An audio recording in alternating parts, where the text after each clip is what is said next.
so many practitioners I talk to just fall back to these same kind of like cookie cutter ways of doing things. I'm like, no, no, no, no, no, no, no, no. Forget the shoulds. Forget what people told you had to do. How do you want to practice? Yes, you do need to be visible. You need to be that beacon of light so that people can actually find you. You can't get confidence by reading about it. You have to actually take action and move, and that movement, that action is what creates confidence in your body. There's this saying that you only need to be a few steps ahead of someone to lead them, right? Today, I am lucky to be joined by Michelle Rogers, who is a clinical mentor, business strategist, and the creator of WELLthy Woman movement, which is a paradigm shift in how health and wellness practitioners build sustainable and profitable practices online.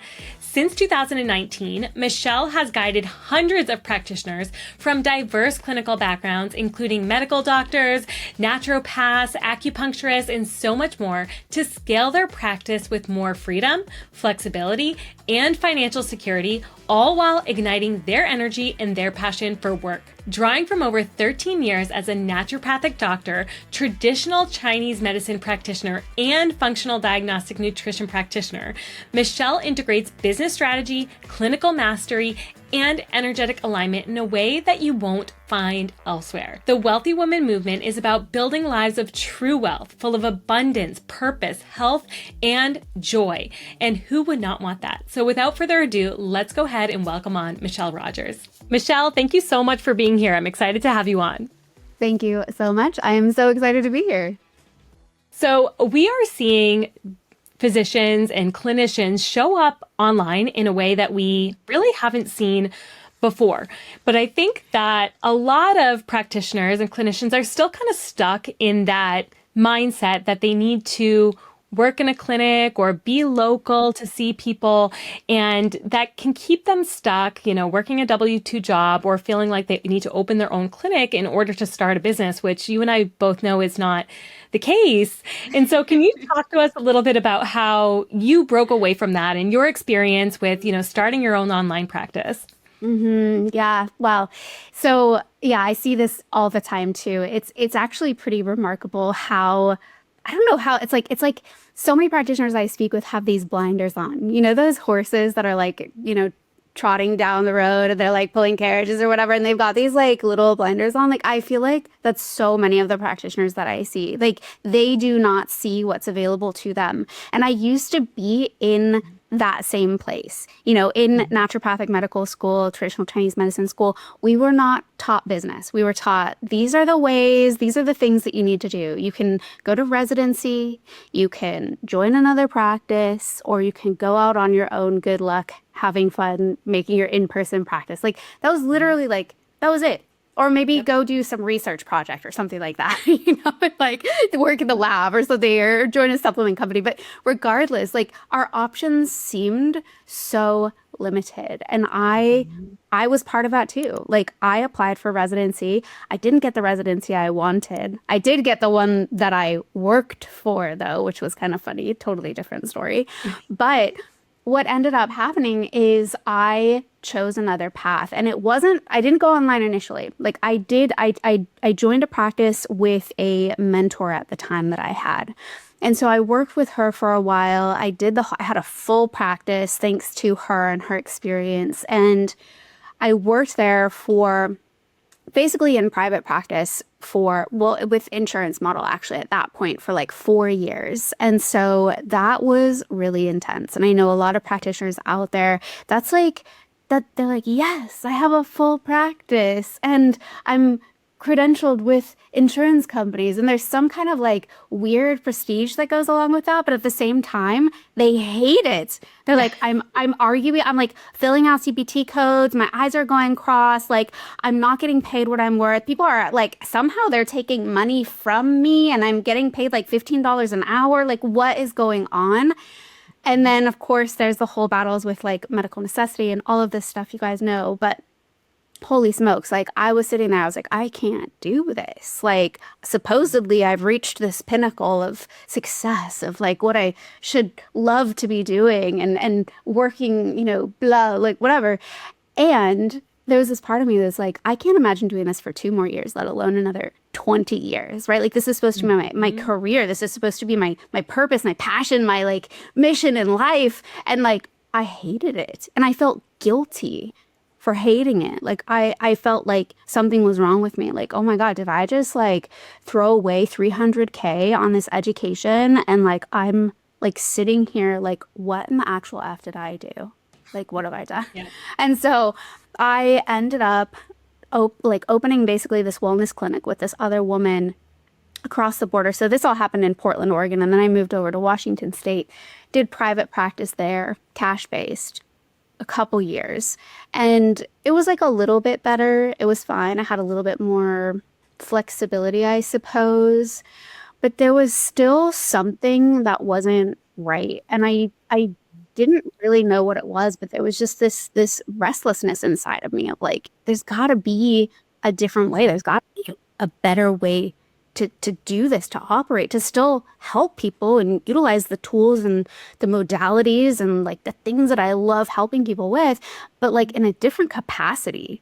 And what ended up happening is we ended up having this crazy snowpocalypse in outside of Portland, like in southern Washington, like unheard of amounts of snow. And for that region of the country, if you guys don't know, like we're not equipped for snow out there. Mm. Like things shut down. Of course, if this happened in like, I don't know, the Northeast or something like that, they'd be Yeah. like, oh, no problem. We got plows. We got like, clear the roads in like 5 minutes. No problem. Get back Burnout. to work. Like us, we're just like, the whole city is like shut down. Like, what do we do?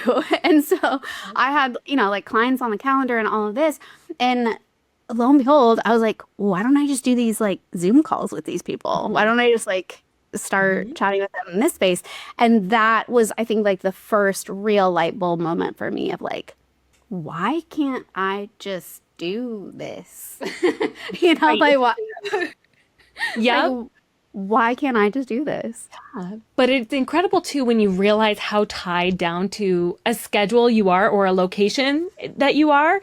And, it first hit me when I started to have kids and I'm like, well, shoot, they're sick. You know what I mean? Like, what am I supposed to do? And so if I was working from home and able to jump on a Zoom call, I'd probably still be able to see a handful of those clients, maybe not everyone.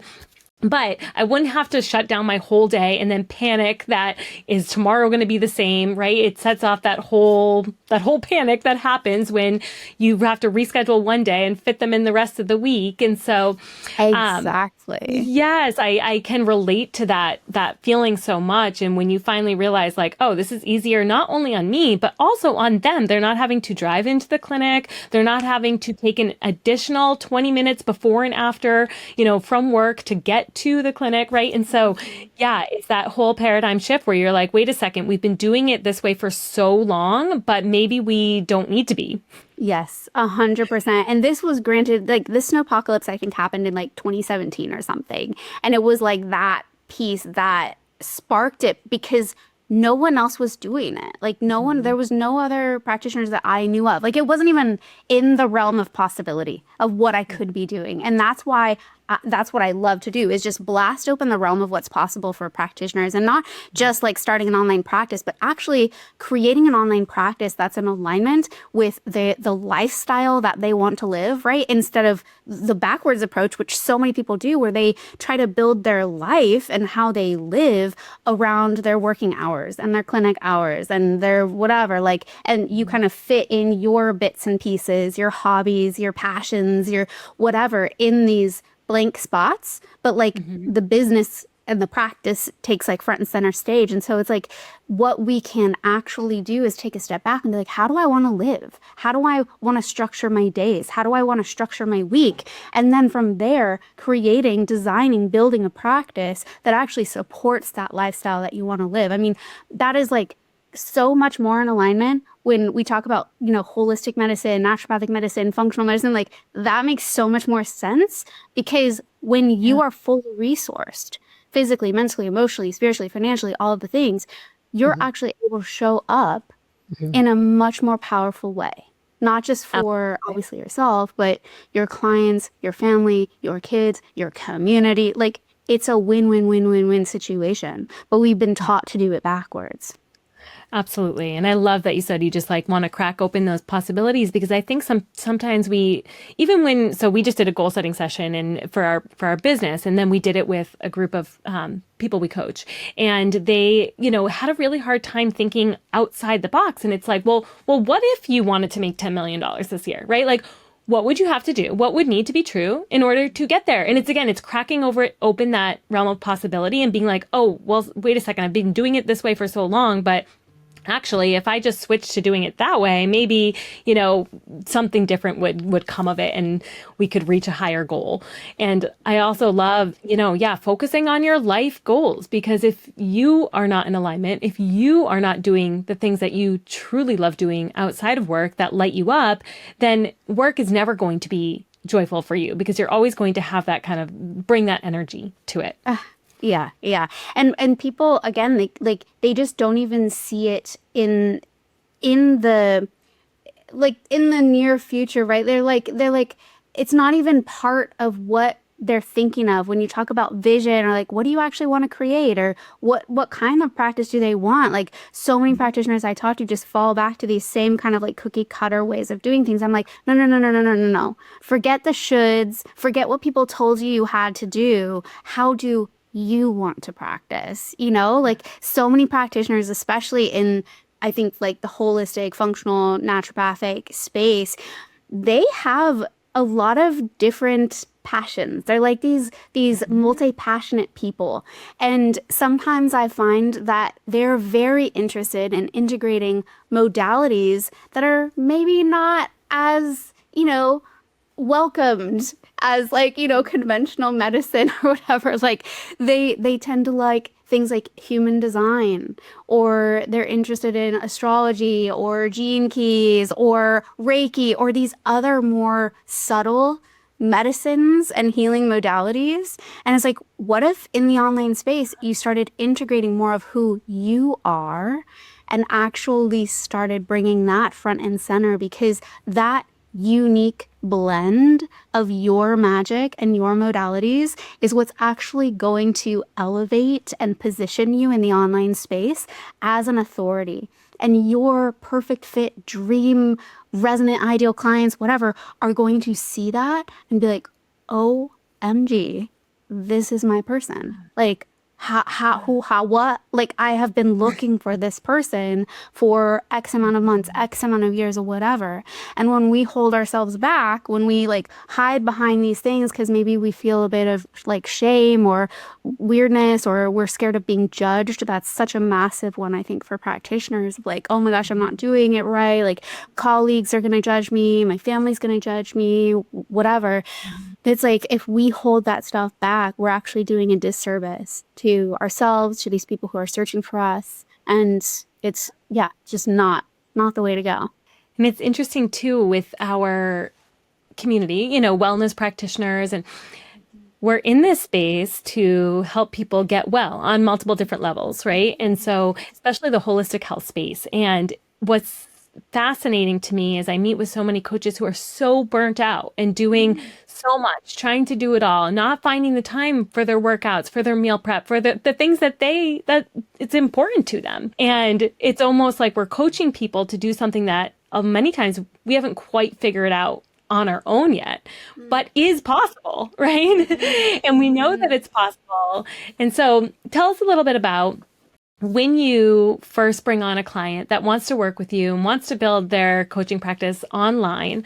What are some kind of barriers or limiting beliefs that you have to abolish before you can really help them move forward? I think the biggest sort of barrier, obstacle, limiting belief for practitioners is this really severe, paralyzing fear of being visible and to be in the online space. Because they think that, okay, if I'm going to be in the online space, like that means that I've got to do X, Y, Z or whatever. They have these preconceived notions of what they need to do and how they need to show up. And there's a couple components to that I think are important to tease out.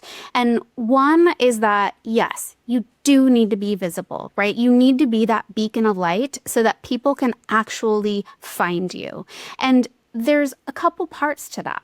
There's one, yes, showing up, and video is hands down the absolute quickest, best way to do that for a few reasons, right? We know that, what is it? Something ridiculous. You might know this, but like 90% or more of our communication is through body language and like picking up on cues and how you're communicating with people. If you're just writing, it's very challenging to pick up your vibe, your tone, your essence, like who you are. And so it's that much more challenging for someone to feel you and see you and choose you to be their practitioner. So there is that aspect. Another thing, the side note I want to talk about with video, a lot of times people are extremely terrified of it simply because they haven't done it. So I used to, when I first got started, I used to get cold sweats and palpitations before any type of video. It could have been pre-recorded, whatever. Like, don't even mention going live. Like that, like I would die basically. And that's literally what our nervous system is telling us. Like, mayday, mayday, mayday. Like, you are about to die. Please, like, don't do this thing. But the truth is, and it seems so simple and cliche perhaps, but like the more reps you put in, the better you're going to get and the more confidence you're going to have, right? You can't get confidence by reading about it, right? You have to actually take action and move. And that movement, that action is what creates confidence in your body. And so you just have to get the reps in, but I absolutely promise it will pass. You will reprogram your nervous system to realize that being on video is actually maybe easier than you thought. Or you love communicating this way now because you don't have to edit, you don't have to do whatever. You can just speak and show up, and it's way more effective to connect with your people. So those are big ones. I don't know if you have any like yeah, I mean, I couldn't agree with that more about the video. Sometimes, you know, a particular program that we have, a lot of people, they get stuck at the point where they need to create the video. And then all of a sudden for like 2 or 3 weeks go by and it's like, all you have to do is create the 30-second video, right? And so, but the video is so hard to overcome. Yeah. And I 1,000% agree. The first time I had to record videos, it was like a nightmare, you know? But then now it's like, oh, shoot, I got to get this done. I have 5 minutes, a 30-second video, press record, go, right? And it just becomes so much easier. And another thing that might take some of the pressure off people is people like real. They don't want this curated, you know, I'm going to sit here and say exactly what I need to say and make sure I hit every point. That's not going to make a sale or make people feel confident in your coaching or make people, you know, inspired by what it is that you're saying. People will feel those things if you are raw, if you are speaking the truth, if you're speaking from the heart, they're going to feel that energy. And so you don't have to say the perfect thing. If you stumble over your words a little bit and go back and, you know, correct yourself, that's okay. They want to see the human side of you. And that can take a lot of pressure off of people too, is that you don't have to be in a room that's perfect. Yes, I mean, we're on a podcast right now, so that's a little bit different. But when we run challenges and I do daily lives or daily videos, and oftentimes I'm just in my car, like after school drop off, and that's fine. That's, again, you're just touching base with them, telling them, hey, this is what you should be doing right now. This is how I'm feeling. How are you feeling? And starting that conversation. Yes, yes to all of that. And I actually encourage people, like, actually mess up, get it over with. It's right. It's like when you're learning a new skill, like I'm learning to do handstands right now with my personal trainer. I know it sounds silly, but like it's really fun. But there's this like fear that comes up of falling, of like tipping over and falling. And she's like, just fall, get it over with, because then you know like what it feels like, and like and then you realize, oh, everything's fine, and then that ends up translating into better handstands because I no longer have that fear, that like hesitation, that closure, that constraint that's like trying to protect me from something. It's like I know what it's gonna feel like. I know what it's like. It's fine. It's no big deal. I did it before, right? So mess up, do the thing, and the more that you do it, the better you're gonna get. So that is a massive one. So there's that. And then I would say the other one is really this imposter syndrome. right? Like, and again, that sounds like so basic, but it comes up with almost every single new client that I get. Every practitioner is just like, I don't know if I should be doing this. I don't know if I'm good enough to be doing this. I don't know if I can translate my modalities into the online space. Like, there's so much self-doubt. And again, I think it comes with the confidence, taking the action, creating that confidence to move forward. And it's like, Yeah. once you start doing the thing, then it's okay if you refine and pivot along the way, right? Because I think, and I don't know if this is just because I attract these types of people, because that's how I used to be, but basically, you want, like, just give me the one thing I have to do, and so I can do the one thing, and that's going to be the thing that I decide to do for the rest of my life, right? Which is just like not true. That puts so Right. much pressure on us, and it's something that I've had to unlearn and unwind and tease out, because the truth, especially when you're an entrepreneur, you're in the online space, creating your own business, really designing the life that you want to live, is you start in one direction, and then Mhm. as you go, you pivot, you refine, you make it your own, right? Yep. Because as individuals, you are constantly growing and evolving and shifting and changing and having new experiences and shifting perspectives. Like, I hope so, right? Because otherwise, like, who are you? And you're weirdo. Mhm. But just kidding. But not really. But, Right. but it really, and I mean, that's how it goes. And I've been running this mentorship now for over 6 years. I'm going on my seventh year, and it's not like it's ever been a set it and forget it. Right. Like, sure, when I started it, maybe there was this ideal that I had, like, oh, I'm gonna start this thing and I'm just gonna like set it and forget it. It's just gonna like run on its own and da da da da. But I constantly gain new insight, new wisdom, new experience, new perspectives, new passions, new things that light me up. And with my own evolution, the container itself evolves and it gets Yep. better, and like and it attracts different people and all of this stuff. And so I guess all of that being said is like, I want you to erase that imposter syndrome and just take the risk of moving, because things will start to fall in place with the movement, right? It's Yeah. like taking messy action and moving forward with Mhm. that, and just know, like, hey, it's not going to be perfect. Perfect does not exist. It Yeah. literally Yep. does not exist, because like what I think is perfect is not what Valerie thinks is perfect, and vice versa, right? Mhm. Like Yeah. perfection does not exist. Like it just Yeah. doesn't. And so it's an unrealistic goal. So, Mhm. yeah. Absolutely. Yeah. And looking back, well, first of all, if when you're talking about pivoting and that how your business is going to evolve and you're going to have new and different programs or up level programs that you have, I think a lot of people they hear you got a niche down and they're like, oh no, well now I'm stuck in this forever. But the reality is, if you're building a personal brand, right? I mean, maybe, hey, if you're building just a brand that doesn't have your name tied to it in any way, that could be true. It's going to be a little bit harder to pivot.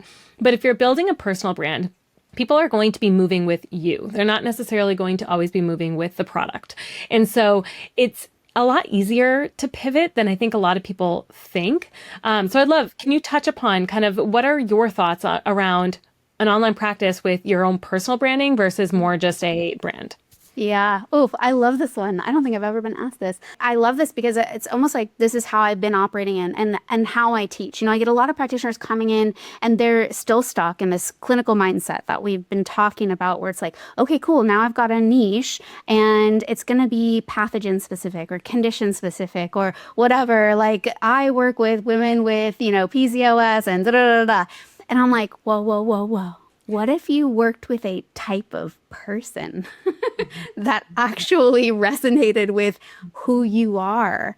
And there was like a really beautiful energetic match in that, as opposed to, I work with XYZ who has an ICD-10 code, or are we on 10 still? I don't even know. But ICD whatever code, and and then like working from there.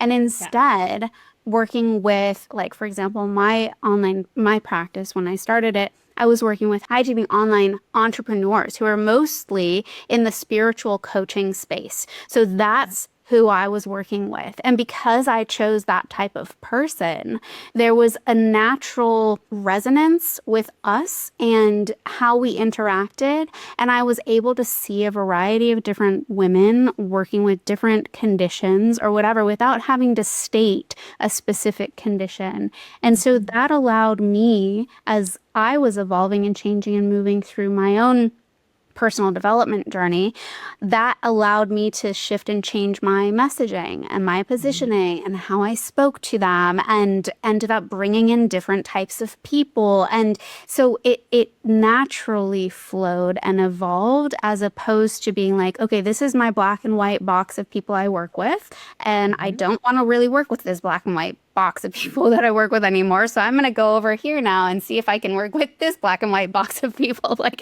it's so clunky and it's so, in my opinion, outdated. And when you do a personal brand and you speak and you tap in, like we're talking about video, when you tap into your natural flow, how you speak, how you show up, that's the type of person you're going to attract. And so many practitioners get so scared of niching down because they're like, oh my God, but that means I'm not going to be able to work with this person. But what if I'm not going to be able to work with this person? I'm only talking, and it's like, man, I only marketed to, women spiritual coaches. But I had all kinds of people reaching out to me who also resonated with my message. I had men reaching out to me. Hey, do you work with men? Or blah, blah, blah, blah. And it's like, if there's an energetic match there, why not? If that's someone you want to work with, why not? I guess the essence is, the more you know yourself and the more you break down those fears and barriers around speaking your truth and like speaking what's real and true for you and authentic for you, and showing up in a way that feels real and authentic and true for you, the more you're going to be attracting people who instantly resonate with you, your message, your approach, your philosophy, the modalities that you integrate. It's just a really beautiful, seamless way of doing things from my experience. Yeah. And that too, it builds sustainability because you're able to be yourself. If you're trying to kind of market yourself essentially to like everybody and anybody, you hold back pieces of yourself, and that is not in itself sustainable. And so, just kind of finding that. No more accepting anybody with a pulse, right, you guys? Like, no more just being like, oh, I have a new person on my calendar. I wonder who that is. Like, no, like, let's not do that anymore. Absolutely. So that ties into, hey, sorry to interrupt, but if you are a health or wellness professional and you haven't yet checked out the Wellness Vault, you're missing out. The Wellness Vault is a content hub for coaches who create their own plans and programs for their clients, run workshops, create digital guides, and so much more. You can now do all of this in a fraction of the time so you can focus on your clients and grow your business faster than ever with more you time. The link to the Wellness Vault is in the show notes, so go sign up for your free trial today. What's the difference kind of because you could probably be a good clinician to multiple different types of people, let's say, but it doesn't necessarily mean that we could be a good leader to multiple different types of people. We can only kind of inspire and lead people whom we do have some of an energetic connection to, right? Like if I am on complete opposite sides and my opinions and everything are just not matching with someone in any way whatsoever, it's very hard for me to inspire them to make the changes that I'm going to make, even if I know the clinical side of it, right? And so 100%. Tell me kind of, what's the difference between those two, and how do you help people who are looking to start their online practice move from that kind of clinic brain into more of that leadership brain? Such a good question. So the first thing that really comes to mind is like, you could have someone, let's just say with blood sugar dysregulation, diabetes, metabolic syndrome, whatever you want to say. You could have one person who has this, and you could have 10 different practitioners, right, lined up. And only maybe one or two of those practitioners are actually going to be a good match for this person because of their worldview, their philosophy, the way they show up. Do they drop F-bombs or not? Like, there's so many different little nuances that create a certain connection with someone. You could say the opposite is true as well, right? One practitioner and you've got 10 different people with metabolic syndrome or diabetes, whatever. Not all of those people are going to be your person. You're not going to be able to help every single one of those people, and that's perfect. Like, that's perfectly fine. Because if you don't have a mutual resonance, respect, understanding, there's going to be a disconnect. And they're not going to see you as someone that they can trust to lead them from point A to point B, right? Yeah. They might see you as like, oh, you kind of know your stuff, but like, I'm still going to go over here and like chat GPT this and Google this and ask my friend's doctor this and da da da. Like, there's going to still be this, really, it's a dissonance, right? It's the opposite of resonance. And so by showing up and really, again, I feel like everything we're saying is like going back to this, really being courageous enough to step in and own who you are, how you view the world, the philosophy that you have, the modalities that you use, really bringing that home is what's going to help you help the perfect person that is meant to be working with you. And like a lot of practitioners think, oh, there's like the online space is saturated now, or, you know, there's so much competition out there or whatever. But again, these things that we're talking about here, these are the things that go back and create what's called a blue ocean, right? You guys know that concept? I don't know, but like the blue ocean is like, there's literally no one like you. Literally, yeah. There's no one like you.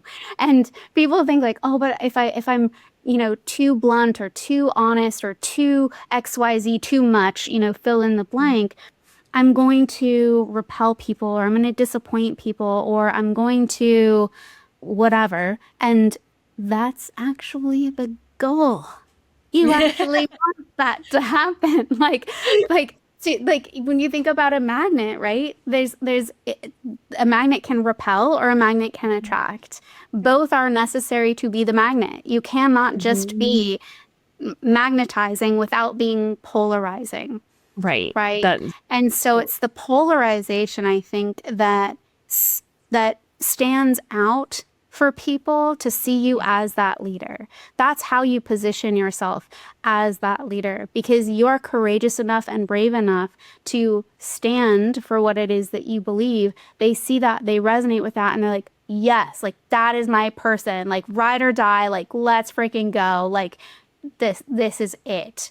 And there's a strong bond that's created there. And when that happens, that person is no longer chat GPTing all the answers or Googling things or bringing things to you that are like challenging your perspective or your way of doing things or whatever. Like there's just like a, yes, let's do this together. We're going, let's go. Yes, so true. And I love that magnet metaphor that you use, because it's true, right? If we're going to attract people in our direction, then we have to say some things that maybe are, you know, don't resonate with everybody. And one of the things too, with you talking about how some coaches are coming to you saying the market is so saturated. And when we look back at your experience, Michelle, in 2017, where there really weren't too many coaches online, you were, you know, definitely one of the newer ones to be doing it.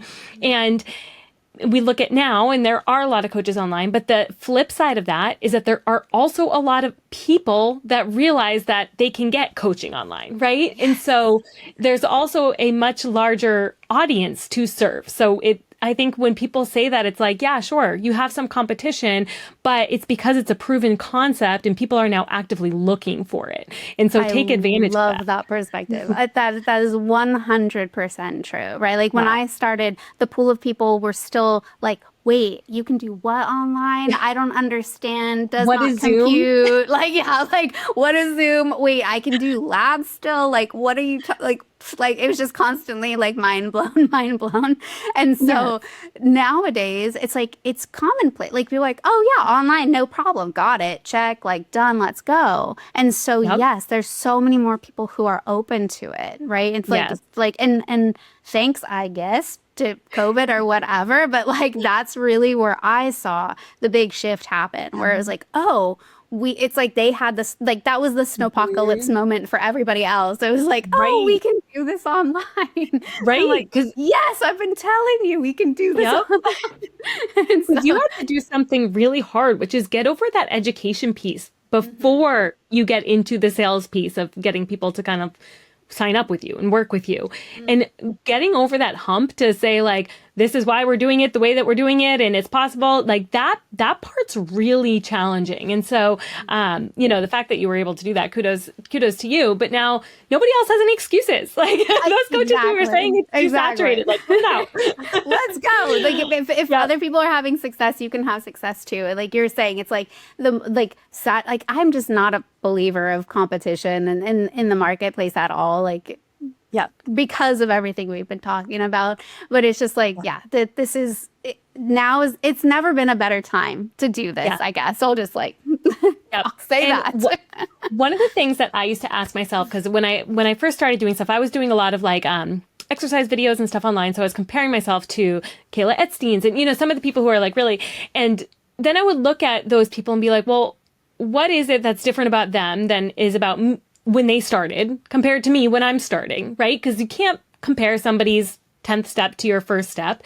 And I realized, like, why not me? And I started to ask myself that exact question. And it was a question I repeated in my head, kind of an affirmation unintentionally over and over again when I would get, when I would see an opportunity or I would get shut down and I'd have to be like, oh, okay, got to keep moving. And I would always tell myself, like, why not me? Right. And so I think that's something that if people can just tell themselves that, like, why you're seeing other people doing it. And so why can't you? Why not you? Right? Why isn't that simply proof that it can be done? Right. Not that we even need proof, but like, what if that instead, that's how we perceived it, was like, oh, they're doing it. That means I can do it too. Yes.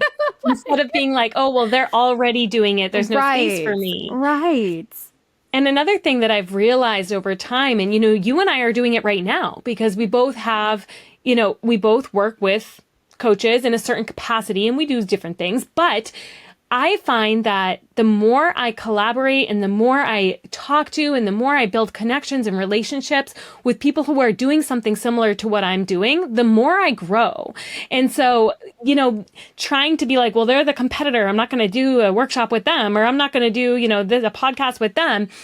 Stop thinking that way. I think it's like when you can think of like, there's room for all of us. There's abundance. There's space for all of us. Like, let's all get together and lift each other up.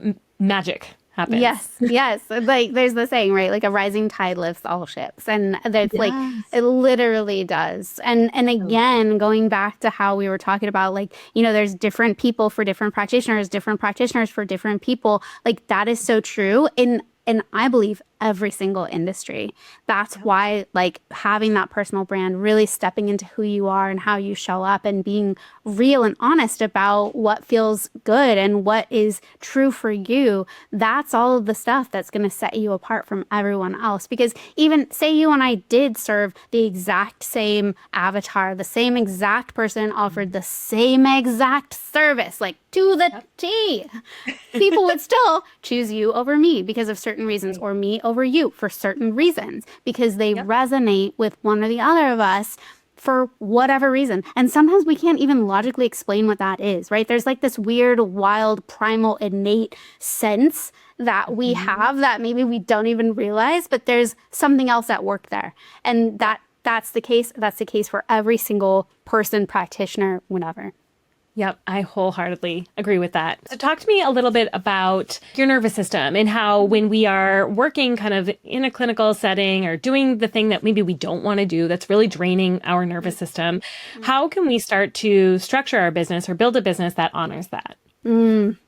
So the main thing that I started to do, there's a few things that I started to do when I went into the online space. And one was I got really honest about how I functioned best during my day. Some people take like a chronotype test. Have you ever heard that? Like there's like these different chronotypes, like bear, I've never done it, but dolphins, wolves, whatever.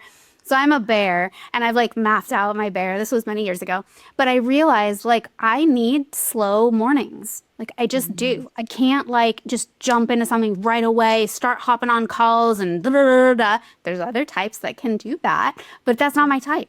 And so I realized that I was going to put up a standard or a boundary, however you want to verbalize it.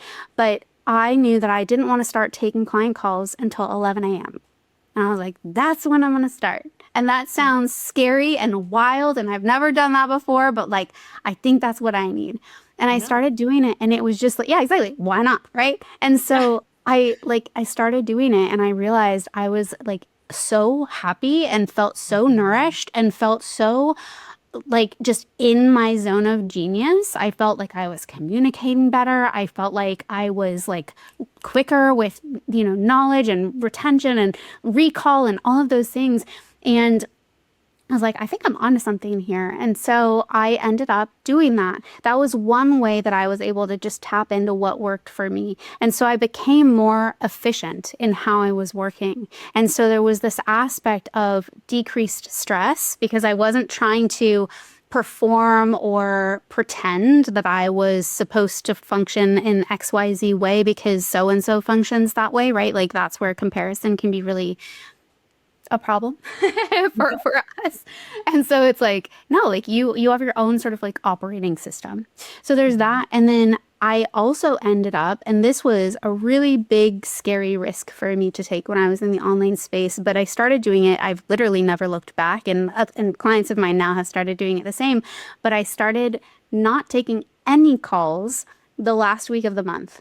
So a whole week of the month, not taking any calls. And I'm I talking love like that. client calls, interviews, work calls, like team calls, whatever that is. I'm like, no calls last week of the month. Like this, like I need that Wow. The white whole space week. the whole week. Wow. And I That's still incredible. practice that. Like in this phase of like, what's the most audacious thing that I can do? Like I'm Yeah. gonna take a week off every single month. Like no one does that. And honestly, I could probably say that some people listening to this right now, hearing that makes them want to like cry of joy. Like just like the possibility of like, wow, I can give myself that type of grace, that type of space. Yes. And I can still have an extremely profitable business. Like, wait a Yes. second here. Yes, yes. And like the thing was, and this is maybe one of the most important reasons or yeah, I guess reasons of creating more of like a program-based practice and why I like doing that as opposed to trading your time for dollars, right? It's way outdated, by the way, you guys. Like, let's not do that anymore. But program-based because I was able to communicate with my clients at the time. I was signing clients like I had programs ranging from 10 to 21K, right? And these people knew what my boundaries were. They knew what my standards were. We set expectations. So there was no fear of like disappointing them. It's like, hey, I'm bringing you on as a client. This is the access you get from me last week of the month. I'm not going to be taking any calls, like da da da da. And they're like, cool, wow, I love that for you, right? And No instead of one's the upset. fear.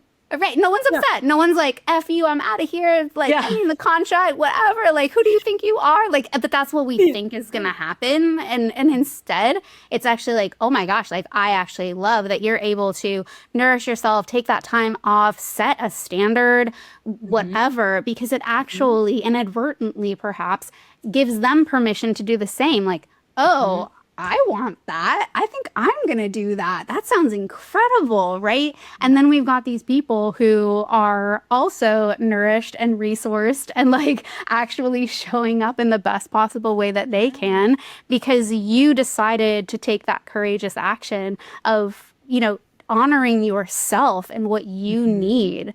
And like, Yep. I know that I do best when I've got ample amounts of white space and the ability to like just think and create and innovate and be in that space instead of being like, I got a call here and then I got 5 minutes and then I got another call and then another call and then a back to back and then I got to skip lunch and then I got to like, Right. whoo, like, no, I do not function well like that. And I don't Yes. think the majority of people do. No. And I love a couple things you said there with like by you giving yourself that space, you inadvertently, like you said, are showing leadership to other people and they can do it too, which is amazing because when you honor your own needs, your clients will benefit from that as much as we maybe don't think they will. I kind of stopped doing anything client related on Fridays. I still sometimes will meet with my team or I'll take a personal call. Actually, I don't meet with my team on Fridays. I'll take a personal call. So for example, if I wanted to like learn a new skill or be in a mastermind or something, I'll do stuff like that, but I won't do client calls and I won't do team calls on Friday. And that's no one cares? No, nobody has been offended by it in any way. And again, it helps me show up better for them. I think so much of what you can do for yourself actually makes you a better coach. Yeah. And then the other thing that you said about, what was the word? Oh, permission. So many people are waiting for permission, right? Can you speak on that a little bit about like, when did we get in this mindset that like we needed the okay from someone to meet with someone online or to coach people in the way that we want to coach them? A lot of people feel like, oh, is this outside of my wheelhouse? I didn't really learn this in like university, right? So, but like, who's to say that you can't, right? Like, as long as you're being upfront about your, education and your, obviously I can't go prescribe medications because I'm not a medical doctor, but as long as you're being upfront about how you gotten your credentials, your education, like, why can't you coach in the way that you want to coach? Yeah, 100%. And I think there's like a balance there, right? Like I can't give any legal advice here. There are people who specialize in this, and I'm happy to give resources if needed. But like I think that permission mentality really came from this aspect of, we've been in school, like people who are at this stage of life or in this industry, we did a lot of school. We were told what to do. We were given directions and instructions. And if we didn't do it right, we were penalized for it, or there were consequences or whatever. And so we're like very much stuck in this people pleasing, good girl, good boy kind of mentality of like, I need to do it this way or I'm going to get in trouble. Right. And I think that unfortunately, we brought this into this industry, the space, how we practice, how we do things. But in reality, again, like you're saying, as long as you're upfront and you're like, this is my background, this is how I'm defining our relationship as a client and a practitioner, not as a doctor and a patient. And there's a whole, that's a whole nother story of verbiage and terminology and all of that. But as long as you're upfront with that, you're very clear about that, you set expectations, there's no reason why you can't be helping someone, right? There's this saying that you only need to be a few steps ahead of someone to lead them, right? And that's so true, right? Like every practitioner I think I know, me included, we've been on our own healing journey. We've gone through the depths of that experience and come out the other side, which is one of the things that makes us so effective and so approachable and so compassionate and understanding of people who have also gone through that or who are going through that actively. It is a disservice for us not to help them, but it's something deeper than that. It's like withholding that is like, I don't know if you know the word, but like if you're withholding that, like I can't handle withholding that. Like if I know that I can help someone and like guide them through a process or a transformation or like just help them get out of wherever they are to get them where they want to be because I see the massive potential that they have, like I'm like hurting them. That's how it feels. Like I'm actually like hurting them by not helping them. And I think not enough practitioners really own that and see that and feel that. And instead they just want to like walk on eggshells and tiptoe around like, I don't know. And that just, stay in your lane, do your thing. Like this is how things are done. Behave yourself. Behave yourself or else, Right. When in reality, it's like, no, like let's step up and like step into that healer. And this just blasted open a whole nother, like we don't have to get into that, but there is that whole history of women and healers and the persecution and the like, whoa, like, right, there's a real transgenerational trauma thread that goes into all of this as well. I think for a lot of people, there's just a lot of fear of stepping into that and the power behind what that is and what that can be. And so, that's just like a big thing we don't have to get into, but you know what I'm saying. I know. Yes, absolutely. Absolutely. Especially for women, it is sometimes harder to step outside of that. And, I feel it in my own life a lot of times to be like, okay, yes, I'm the kind of breadwinner of the family, but also feel like I need to be the primary parent and I feel like I need to be the primary housekeeper and I feel like I need to, you know what I mean? And it's like, right, we have these kind of pre-identified roles that we feel like we should be doing. And it's hard to say like, okay, I don't need permission from anyone to step away from that, right? Yes. And kind of like you, I mean, we didn't even mention you're living in Mexico right now, right? Did you get permission from anyone to go like live in Mexico? You were just like, no, I'm going. Definitely didn't. Yeah, definitely didn't. And yeah, the family didn't even really second guess it. Like by that point, I had like gone against so many. Like I'd been just living pretty unconventionally in general, and they're just like, makes sense. Yeah, that's incredible. Have fun. That's incredible. I love it. All right, will you do a round of overrated versus underrated with me? So I'm going to just quick fire, little questions at you, and you just tell me, do you think from a business we're switching gears a little bit, a business perspective of growing an online practice. All right, you ready? I'm ready. Constantly having fresh new offers. Ooh, overrated. Consistency with posting on social. Consistency, underrated. Okay. Personal brand. Consistency is it okay. Just have a little consistency is not constant. I'm always telling my practitioners that. Like consistency does not mean constantly. They're very different things. Okay, that was my caveat. Yes. No, that's so good. Doesn't mean you have to post twice a day on social media. No. It just means you have to find a rhythm, right? Yes. Yes. All right. Personal branding. Underrated. Okay. Building community versus building an audience. Ooh. So community, 100%. So I guess that would be underrated. Okay. Morning rituals for high performance. Ooh, overrated. Really? Oh, it's so funny with you starting at 11. I was like, she probably has this like beautiful morning ritual, but nope. So the thing is, and this is something that I've taught my practitioners too, is like, I love having the spaciousness and openness of the morning. And I have certain things that I love to do, but I'm not rigid about it. So I bring in like the feminine essence of more like, what am I feeling into this morning? What is actually going to be nourishing rather than, okay, at 5 a.m. I got to do this. And then at 5:30 I got to do this. And then at 6:17 I have to do this. And you know what I'm like? I don't do that, but more so allowing my morning to unfold. Like that's my ritual. So I love that. Hiring early in your business versus staying lean. Hiring early, necessary. So I guess would that be underrated? Underrated. Yes. Okay. So you think people should hire early? Yes, 100%. Okay. Being relatable. Ooh, overrated. Overrated. Okay. Energy management over time management. So prioritizing your energy management. Energy management, 100%. So I would say underrated. Paid ads. Ooh, that's a hard one.